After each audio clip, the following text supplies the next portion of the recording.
Salut à tous, ici le Capitaine, et bienvenue sur cette nouvelle vidéo. Vous avez été très nombreux à me demander de faire un nouveau tuto dessin animé plus approfondi, plus détaillé. Alors on va tout reprendre depuis le début, on va revoir les bases en commençant dans cette vidéo par le dessin sur Photoshop.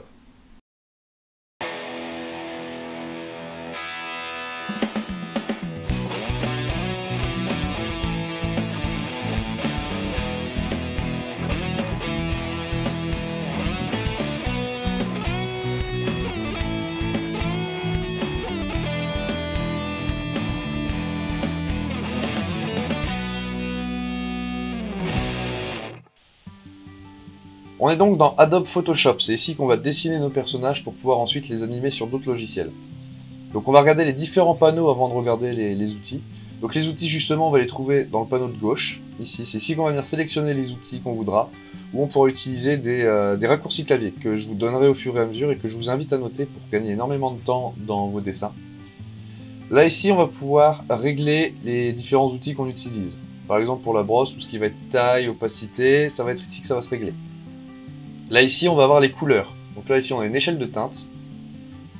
Et là ici sur le côté on a un pavé de saturation, je dirais. Je sais pas exactement comment ça s'appelle, mais donc là ici c'est ici qu'on va sélectionner la saturation de la couleur qu'on veut. Donc admettons que je veux un bleu clair. Soit je viens le chercher là. Là on est plus sur du cyan. Par contre là ici voilà, là j'ai un bleu assez profond. Donc, si je veux l'éclaircir un peu, je vais aller plus vers le blanc. Si je veux un gris, je vais me mettre tout à gauche. Sinon on a le nuancier là ici, où on va pouvoir sélectionner, donc là ça va être l'historique des couleurs qu'on a utilisées dernièrement. Sinon on va avoir toutes sortes de couleurs prédéfinies qu'on va pouvoir utiliser facilement sans avoir à venir jouer avec le pavé de saturation. Là ici on va avoir un autre panneau de réglage, donc avec les propriétés et les réglages, qui va être utile pour... personnellement moi j'utilise pour l'outil texte. Sinon, j'utilise pas trop ces panneaux-là. Par contre, j'utilise beaucoup, c'est l'historique. Donc, on va pouvoir naviguer dans tout ce qu'on a fait. Jusqu'à une certaine mesure, hein, ça garde pas tout vraiment ce qu'on a fait. Au bout d'un certain moment, ça supprime les actions les plus anciennes. Mais si on veut revenir 10 actions en arrière, par exemple on a fait 10 coups de pinceau et on se rend compte qu'au final, ça ne va pas. Plutôt que de faire CTRL-Z 10 fois, on va venir sélectionner directement dans l'historique, on gagnera du temps. Et alors ici, là, on va avoir notre panneau de calque, de couche et de tracé. Couche et tracé, on va pas les utiliser. Tracé, on les utilisera peut-être. Mais les calques, on va énormément les utiliser. Ça va être le principe même de la création de nos personnages. Alors s'il vous manque le moindre panneau, vous pouvez venir dans Fenêtre. Et alors là, vous pouvez venir sélectionner. Par exemple, si j'ai pas le panneau couleur, voilà. Si j'ai pas tout ça, là, je vais venir dans Fenêtre, couleur, et là il va apparaître. Si je veux le déplacer, si je veux le mettre ailleurs, ben je l'attrape, et je viens par exemple le mettre là, voilà. Et alors le dernier panneau, le plus évident, celui qui prend le plus de place, mais celui dont j'ai oublié de parler, ça va être évidemment la zone de travail. Donc c'est vraiment là ici qu'on va faire notre dessin. Maintenant qu'on a vu les panneaux, on va pouvoir voir les différents outils. Donc on va commencer avec la brosse, qui est ici, et qui va être tout simplement eh bien, un pinceau. Voilà, c'est tout simplement je clique, et en maintenant le clic appuyé, je tire, et ça me fait la forme que je veux. Là ici on voit les bords ne sont pas très nets, parce que j'ai une dureté qui est assez faible. Donc pour changer la dureté en fait ça va être la netteté des bords. Donc je vais venir ici, donc là ici je vais pouvoir choisir l'épaisseur de mon trait, donc soit quelque chose de plus épais, je peux même aller sur quelque chose, là je suis vraiment sur quelque chose de très gros. Quelque chose de plus raisonnable. Voilà. Donc là on voit j'ai encore un peu de flou sur les bords, mais forcément plus c'est petit, plus la zone de flou sera petite. Et alors la dureté, on va venir l'augmenter ou la baisser ici. Donc qu'est-ce que ça va faire si je mets la dureté à 100%? Ici je vais avoir un trait très net. Là, si j'augmente un peu, on voit la différence, on voit par rapport à ici, on a quelque chose de beaucoup plus détaillé. On peut venir jouer aussi avec l'opacité, là, alors si je le monte comme ça ne se verra pas, mais si je viens par exemple choisir une couleur rouge, là si je passe par-dessus, ça ne montrera, ça va cacher en fait ce qu'il y a en dessous. L'opacité, si je viens à 45% par exemple, j'aurai une couleur plus douce, moins saturé si c'est sur du blanc. Mais par contre, je pourrais voir ce qu'il y a en dessous. Donc en fait, c'est la transparence. Pour la brosse, le raccourci clavier, ça va être le B, la touche B. On va avoir différents outils brosse. Personnellement, vraiment, j'utilise que le pinceau. De temps en temps, le remplacement de couleur, mais pas dans le cas du dessin animé. Voilà, le deuxième outil qui va se trouver là, ça va être la gomme. On va ici en avoir aussi plusieurs. Nous, on utilisera l'outil gomme et l'outil gomme magique. On va voir l'un après l'autre. On va commencer par l'outil gomme. Bah, c'est comme son nom l'indique, hein, pour effacer. Donc tout simplement, je clique, je tire comme la brosse et ça efface. Pareil, je peux venir choisir la dureté, l'épaisseur, pour avoir quelque chose de plus précis, ou au contraire, de plus progressif, comme ça, voilà. Le deuxième outil qu'on va avoir là, ça va être la gomme magique, qui elle, plutôt que de retirer vraiment comme une brosse, elle va retirer tout ce qui a la même couleur à proximité. Et que là, voilà. Et ici, je peux effacer tout ce qui est bleu. J'ai une tolérance de 32, donc ici, les bords, ça les prend pas vraiment.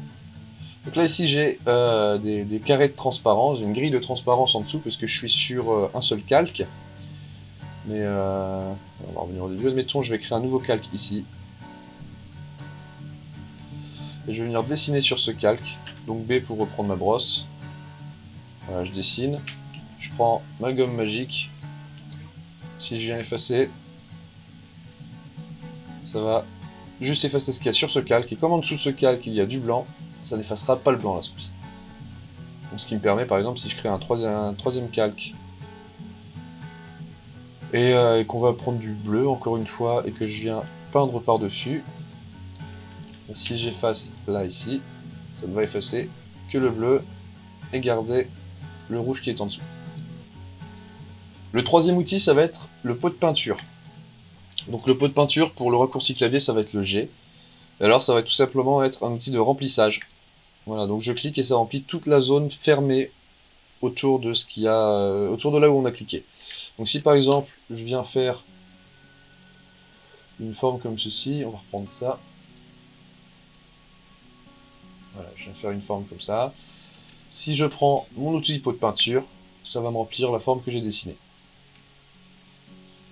Si je veux faire un dégradé, alors je vais venir là ici. Ah oui, quelque chose que je n'ai pas dit tout à l'heure, donc je peux utiliser plusieurs outils. Donc soit je viens faire clic droit là et je clique comme je vous l'ai dit, soit je vais utiliser la touche raccourci clavier correspondante à l'outil et ajouter la touche Shift. Donc là si je fais Shift G, je vais pouvoir me promener dans les différents outils pot de peinture. Donc là ici je vais avoir l'outil dégradé, donc là il va me prendre les deux couleurs. Donc là je vais choisir ma première couleur et venir choisir la deuxième en cliquant dessus. Parce que si on va prendre du rouge. Et alors je vais devoir sélectionner ce que je veux peindre, parce que si je ne sélectionne pas, voilà, ça va remplir la page entièrement. Donc je vais sélectionner rapidement, on reviendra après sur les outils de sélection. Et donc voilà, là j'ai fait une sélection, on voit il y a des pointillés qui bougent autour. Donc là je vais pouvoir venir faire mon dégradé. Et ça va rester dans ma forme. Je vais avoir ici dans le panneau de réglage plusieurs formes de dégradé. Donc par exemple si je veux quelque chose de circulaire, là par exemple si je garde celui que j'avais, le linéaire, et que je pars du centre pour aller sur le bord, voilà, je vais avoir une dominance de bleu et un petit peu de rouge. Si je prends un dégradé radial comme ceci, je viens au centre, je vais jusqu'au bord, et alors là je vais avoir tout autour. Je peux avoir la même chose en ligne, selon la direction dans laquelle je fais mon trait. Là ici ça va être en étoile, qui peut être intéressant aussi. Et alors celui que j'ai jamais vraiment compris ce que c'était. Voilà, ça me fait un entre-deux. Enfin ça me fait vraiment deux couleurs distinctes, plus un mélange des deux ici. Alors si vous avez des idées de ce à quoi ça peut servir, n'hésitez pas à me dire dans les commentaires. Perso, je n'en ai aucune idée. Alors le prochain outil qu'on va voir, ça va être l'outil déplacement, qui peut être très pratique. Alors là, je vais faire CTRL-C, CTRL-V pour avoir sur notre calque. Ça ici, là, on peut l'effacer.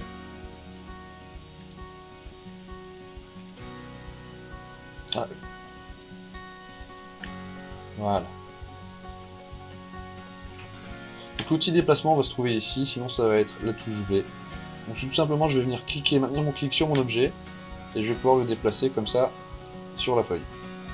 Il va y avoir un dernier outil de dessin qui va être très utile. Je vais supprimer ça. Ça va être la plume, qui se trouve juste ici, donc P sur le clavier. Donc là, la plume, au niveau des réglages, il va d'abord y avoir le premier réglage qui va être très important. Ça va être forme ou tracé. Si c'est pour dessiner, il faut venir se mettre sur forme. Sinon, si je le mets en tracé, ça va être une sorte d'outil de sélection. Qu'on verra peut-être plus tard, si j'en ai l'utilité. Mais on a suffisamment d'outils de sélection, je pense, pour ne pas en avoir besoin. Donc là, ici, je vais avoir le fond. Donc c'est si je veux faire une forme pleine. Ici, le contour. Donc je peux choisir de mettre un contour et pas de fond, ou l'inverse, pas de contour et un fond, ou les deux. Si par exemple, je veux une espèce de polygone rouge avec un contour bleu, je viens choisir un contour bleu, couleur rouge pour le fond. Et alors, quand je viens faire ma forme, donc là ici, je viens cliquer, et à chaque fois que je clique, ça me fait un trait. Et là, ça va remplir ma forme avec la couleur que j'ai sélectionnée. Là où ça va être pratique, par contre, vraiment, l'outil plume, ça va être pour faire des courbes. Donc ici, si je viens sélectionner un premier point, et que j'en fais un deuxième en maintenant mon clic gauche appuyé, et que je tire comme ça va me créer une courbe. Et alors, plutôt que de m'en créer une deuxième, n'importe comment, on va dire, là, ici, ça utilise la technique de la courbe de Bézier. Ce qui fait que chaque courbe que je vais créer sera dans la continuité de la précédente. Donc là, si je fais une courbe comme ça, voilà, on voit là ici, ça fait une courbe fluide. Si je fais par exemple dans l'autre sens,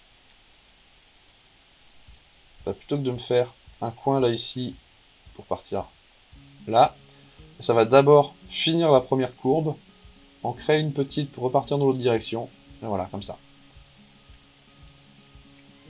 Si je veux justement faire un coin, par exemple là ici, je veux faire une sorte de bec, je vais cliquer sur ce point en maintenant appuyer Alt.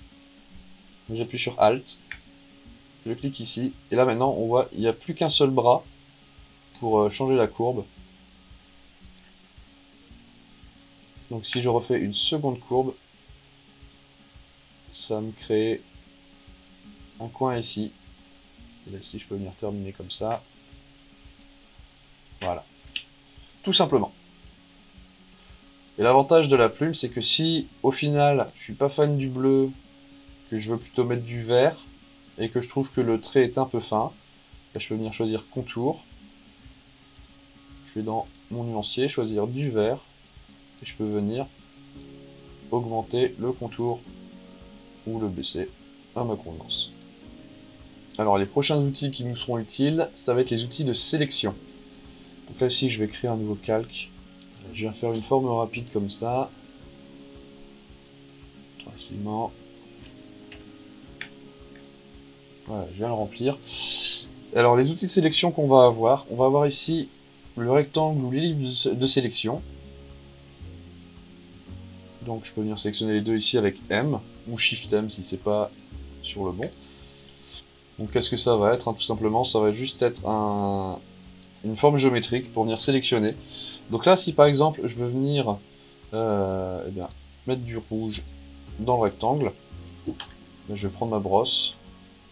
Si je peins à l'intérieur, ça va peindre normalement, mais si je viens à l'extérieur de ma sélection, ça ne fera rien. Donc si je viens là ici, voilà. Alors là par contre j'ai dépassé du bleu, si je veux pas dépasser, le plus simple alors c'est de prendre mon outil pot de peinture, et voilà. Là il ne va peindre que ce qui est de la même couleur, donc là en l'occurrence le bleu. Et en s'arrêtant à la sélection. Et alors ça va être la même chose avec l'ellipse de sélection. Je peux venir ici, si je veux par exemple effacer que ce qu'il y a dans la sélection. Voilà. Si je veux par exemple faire un rond parfait avec ma sélection, là on voit si je viens faire une sélection circulaire, ça me fait une ellipse et pas un cercle. Là je vais venir appuyer sur Shift. Et à partir de là, je vais avoir un cercle parfait. Si je veux le faire autour d'un point précis, si par exemple je veux le faire autour du coin de ce rectangle. Et je vais faire Shift pour avoir un cercle parfait, et je vais appuyer sur Alt. Voilà, et comme ça, le cercle se fera autour du coin du rectangle. Pour désélectionner, je vais faire CTRL D. Là, ici, ensuite, je vais avoir les lassos. Donc l'outil lasso normal, ça va être en fait un peu comme la brosse. Je vais cliquer, et en maintenant cliquer, je vais bouger ma souris, et ça va me faire la sélection que je dessine à main levée. Et après, je vais pouvoir faire les mêmes choses qu'avec l'outil sélection ici. Sinon, je vais avoir l'outil lasso polygonal, qui lui va faire un peu comme la plume. Donc je clique, ça fait un trait, sans faire de courbe. Par contre, je peux pas faire de courbe avec ça. Ou alors, j'ai l'outil lasso magnétique. Là, ici, je vais venir près d'un bord, et je vais rester près. Je peux m'éloigner un petit peu, donc il n'y a pas besoin d'être hyper précis, juste un minimum. Et alors ça va venir me faire la sélection vraiment au bord de mon dessin. Là on voit, je m'éloigne un peu, et ça maintient sur le trait. Voilà, si je veux prendre que ça, par exemple, eh bien je vais faire clic, et clic. Là par exemple, voilà, moi, mettons je voulais une ligne droite, ici. Ben, je vais reprendre mon lasso polygonal. Oui, d'ailleurs, j'ai pas dit, le raccourci clavier ici, c'est L. Prendre mon lasso polygonal. Je vais appuyer sur Shift, ce qui va dire au logiciel, en fait, la sélection que je vais faire, ça va la rajouter à l'actuelle. Parce que là, si je fais une nouvelle sélection, voilà, ça efface celle que j'avais. Donc là, ici, je fais Shift, donc j'ai un petit plus qui apparaît au niveau de mon curseur. Je viens ici, jusque là. Et là, comme ça, je viens récupérer ce que je n'avais pas. Mais j'ai pas encore exactement une ligne droite, hein. J'ai toujours ça qui dépasse. Donc là, je vais faire la même chose, mais avec Alt. Je viens cliquer ici. Je repars là où je veux arriver.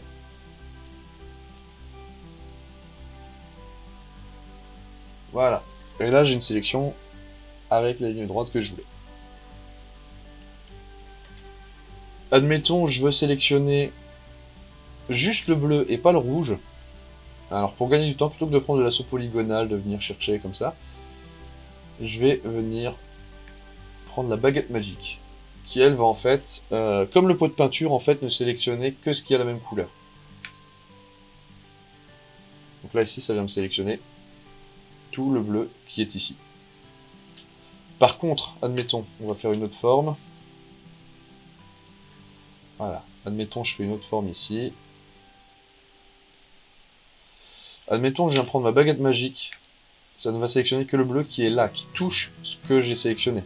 Là, ici, ça va pas le prendre. Si par exemple, j'ai beaucoup de formes bleues et je veux toutes les sélectionner d'un coup, plutôt que de venir cliquer sur chacune, une par une, je vais venir dans Sélection, Plage de couleurs. Ici, j'ai la pipette, donc je viens sélectionner le bleu. Et ici, je peux choisir la tolérance. Bon, j'ai que du bleu uni, donc ici, la tolérance ne joue pas. Mais si vous voyez que ça ne sélectionne pas vraiment tout, vous pouvez jouer avec la tolérance. Ou justement, si ça sélectionne plus que ce que vous voulez. Si vous avez des couleurs qui sont assez proches, admettons, je vais prendre un bleu plus clair, je vais venir faire une autre forme. Voilà. Si je veux sélectionner que les bleus profonds, on va dire. Voilà, là, ici, avec une tolérance à 70, ça ne vient pas le sélectionner, mais si j'augmente ma tolérance, normalement, voilà. Là, ça commence à apparaître dans ma sélection.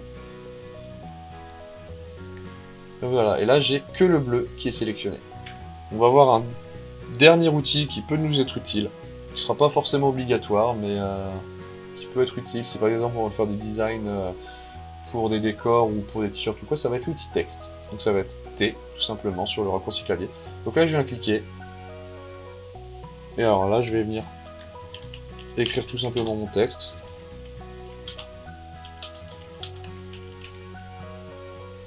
Je peux venir sélectionner en double-cliquant dessus, ou en cliquant et en tirant. Dans mes propriétés, pardon, là je vais pouvoir venir choisir la police. Donc, je vais prendre celle-ci. Là ici, je vais pouvoir sélectionner si je veux italique, gras ou tout ça, si la police le permet. Là ici, ça ne le permet pas, donc on va essayer avec une autre par exemple. Voilà, Calibri, je sais qu'elle le fait. Donc là, ici, je peux venir sélectionner gras, gras italique, italique. Mettons, on va prendre gras. Là, ici, je vais pouvoir sélectionner ma taille. Si je veux encore plus grand, là, on voit dans le menu déroulant, il n'y a pas plus grand que 72. Admettons, je veux 120. Bah, je vais double-cliquer dans la boîte, écrire 120, entrer, et ça va m'augmenter ma taille. Là, ici, je vais pouvoir changer la couleur. Alors, en bleu, forcément. En blanc, ça ne se voit pas, mais voilà. Donc, ça peut être quelque chose de très pratique. Maintenant qu'on a vu à peu près tous les outils qui peuvent nous être utiles, eh bien, je vais vous faire un petit dessin pour résumer le tout, on va dire.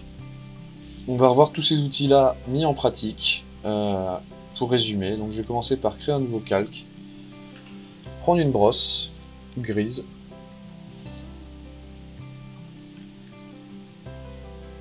une brosse à 5 pixels, c'est bien. Non, 5, j'ai demandé. Et là, je suis passé sur la tablette graphique, donc j'ai un peu moins de précision dans le choix de mes tailles.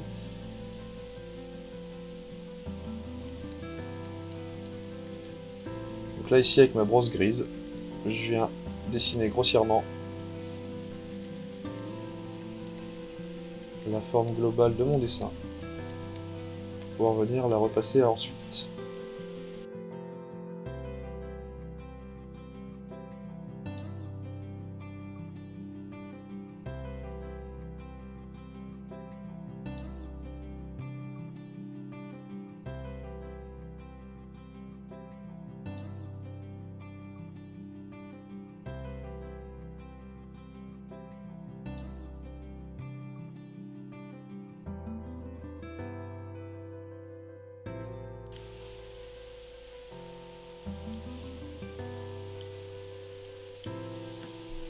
Voilà, maintenant que j'ai l'idée générale de mon personnage, ici je vais pouvoir renommer ce calque en double-cliquant sur son nom. Je vais l'appeler Croquis.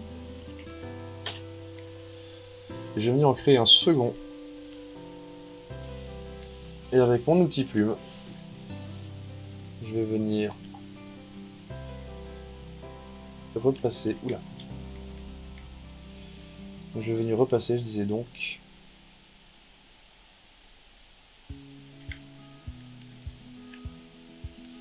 Sur mon croquis.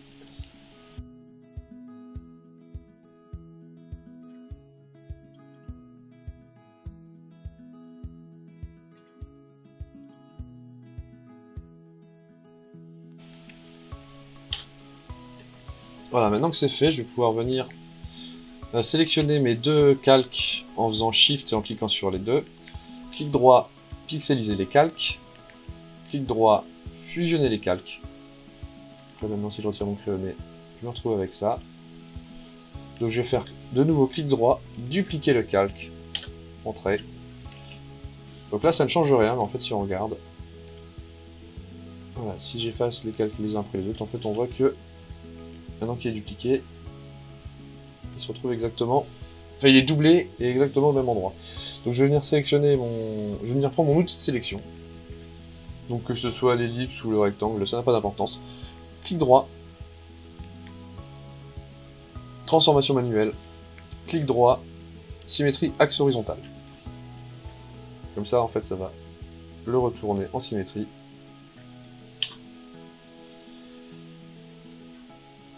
Je vais pouvoir maintenant ajuster le raccord de chaque pièce.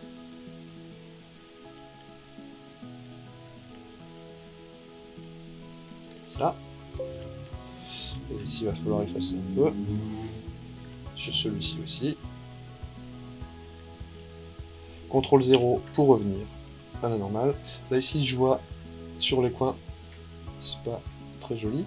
Donc, pour zoomer, c'est CTRL+.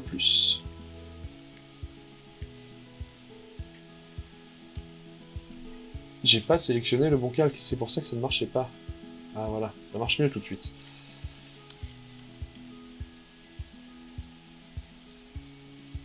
Ah, comme ça. CTRL 0 pour revenir en plein écran. Donc là maintenant je vais sélectionner celui du haut et je vais les fusionner tous les deux. Donc je peux faire comme tout à l'heure où j'ai fait clic droit fusionner, ou je peux faire CTRL E. Je vais remettre mon croquis. Ça je vais l'appeler corps. Et ici, je vais pouvoir venir faire les pinces. Toujours avec la plume. On va zoomer un peu dans l'image pour y voir un peu mieux. On va commencer par ici.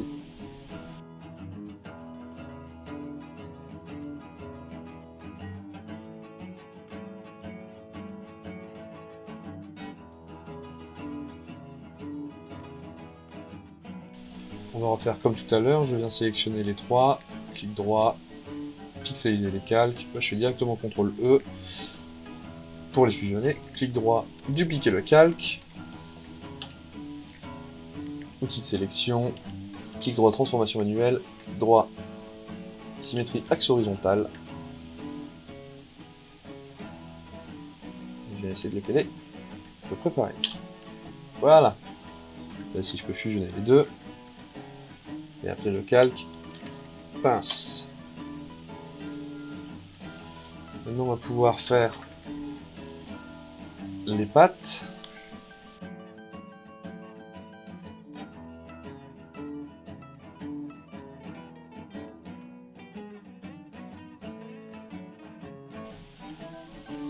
Voilà, donc on voit ici que je me suis permis de dépasser. Donc déjà on va les remettre dans le bon ordre. La patte avant en haut et la patte arrière en bas. On les sélectionne.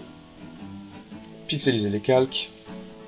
Par contre là cette fois-ci, je vais venir effacer ce qui s'entrechoque, entre guillemets, s'entrecroise. Ce qui se chevauche, voilà, je pense que c'est plus correct.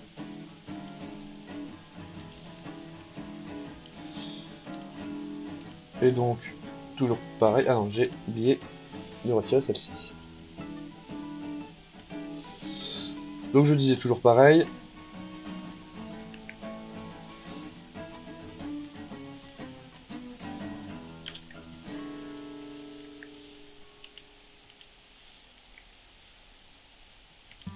Voilà. Je vais pas leur dire à chaque fois, je pense que vous commencez à comprendre le mécanisme.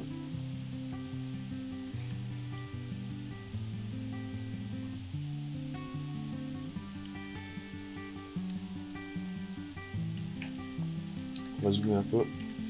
Parce que du coup, j'essaie de caler, voilà, le bout de la patte du haut sur le bord du corps. Et ben il nous reste que les yeux et la bouche à faire. Déjà, voilà. Patte. La bouche, ça va aller très vite, hein. On prend la plume, on fait une petite courbe. Voilà. Utiliser le calque. Et on va l'appeler bouche. Pour les yeux, on va faire un peu différemment. On va prendre une brosse blanche.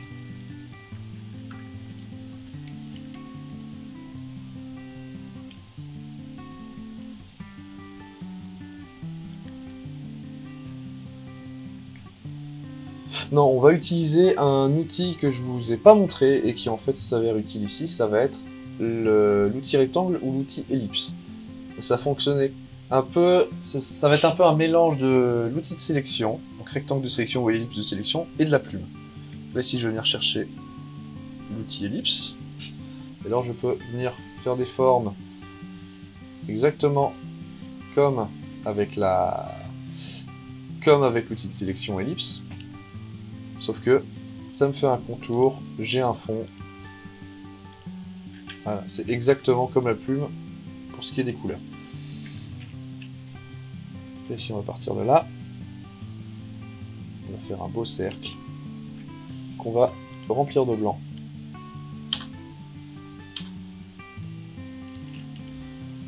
Et avec la plume, on va venir faire les espèces d'antennes qui relient les yeux au corps.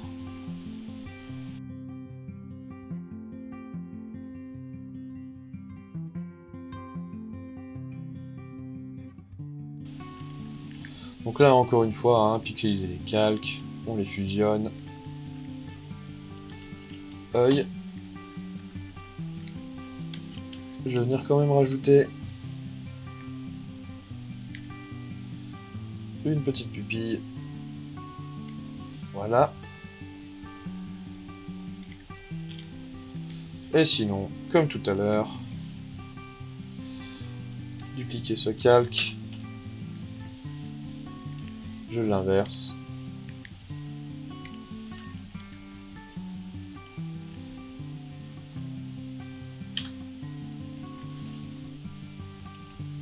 Et si je retire mon croquis,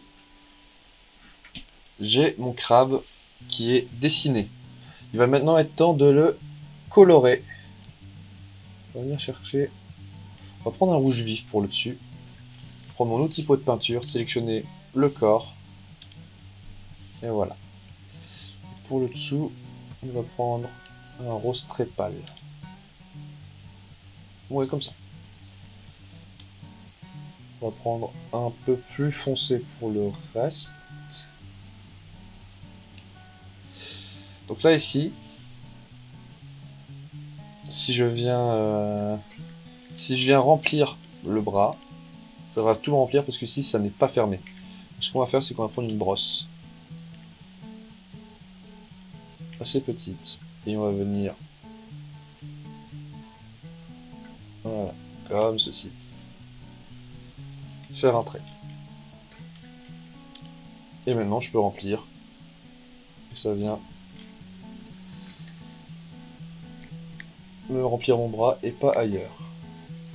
Je peux repasser ici puisque ça n'a pas bien pris en compte là.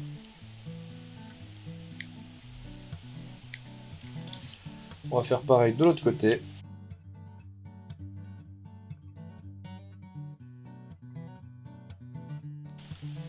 Pour les pinces, on va reprendre la même couleur que le haut du corps. Et pour les pattes, on va faire la même chose. Pour venir reprendre la couleur déjà utilisée, que ce soit avec la brosse, avec le pot de peinture ou quoi, je fais Alt, ce qui va me faire apparaître une pipette, et je clique sur une couleur. Et là, on voit, je suis passé du rouge vif au rose pâle.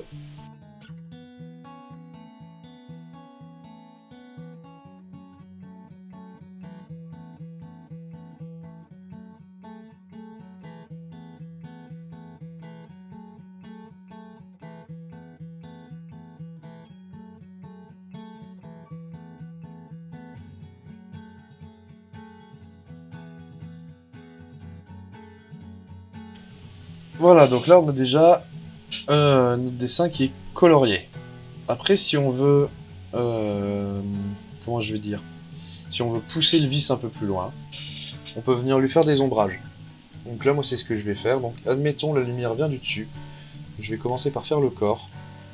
Je vais sélectionner le rouge avec ma baguette magique. Et c'est là où la dureté du pinceau va être très utile. Donc je vais reprendre la couleur du corps et je vais venir juste l'éclaircir un peu comme ça. J'augmente la taille de mon pinceau et je baisse la dureté à fond.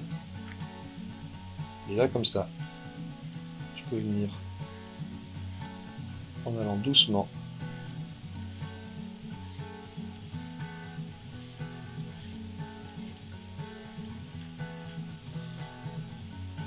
Voilà, là j'ai déjà quelque chose d'un peu plus lumineux sur le dessus. Et donc qui dit lumière dit ombre.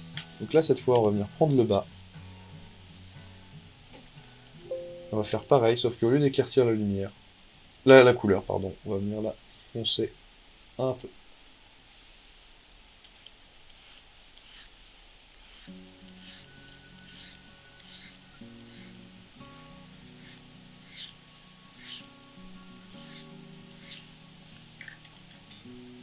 Et je vais pouvoir faire ça sur toutes les parties du dessin, en prenant évidemment en compte la direction de la lumière, pour que ça fasse pas trop bizarre.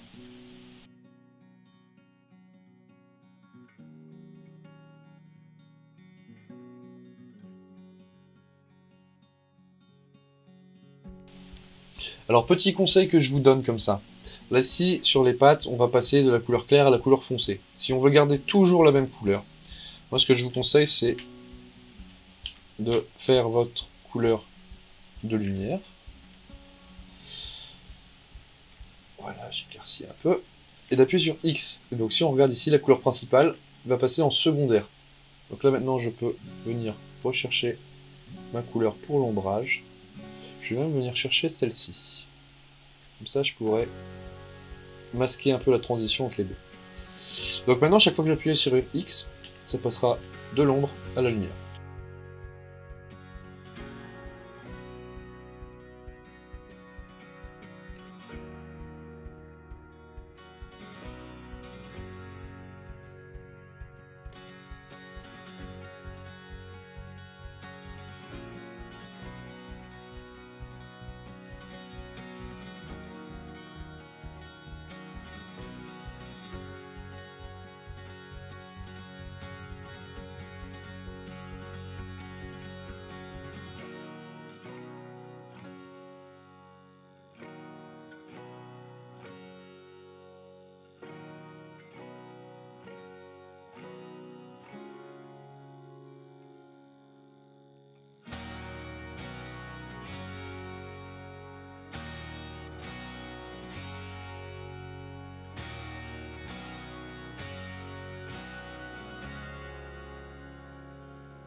Voilà, donc on a fini l'ombrage. Il nous reste quelques petits soucis avec les transitions, si on vient voir là, ici. Là, ici, ça fait vraiment bizarre. Là, pareil. Mais avec l'ombrage, là, on voit, là, ici, ça marche assez bien. Là, ici aussi. Avec l'ombrage, on a réussi à avoir quelque chose d'assez proche. Donc, ce qu'on va faire, c'est qu'on va prendre la gomme, à laquelle on va mettre une dureté très faible, même 0. On va venir effacer doucement, là ici, comme ça, sur les transitions.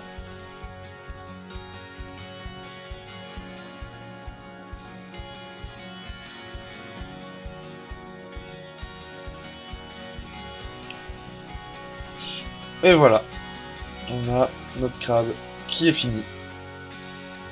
Maintenant qu'on a vu les bases du dessin sur Photoshop, on va pouvoir, dans de prochaines vidéos, créer un personnage pour ensuite l'animer. D'ailleurs, si vous avez des idées pour ce personnage, n'hésitez pas à me le dire dans les commentaires. Sinon, si la vidéo vous a plu, n'hésitez pas à la liker et à la partager, ainsi qu'à vous abonner à la chaîne et à activer la cloche. En attendant, moi je vous dis à la prochaine. Ciao!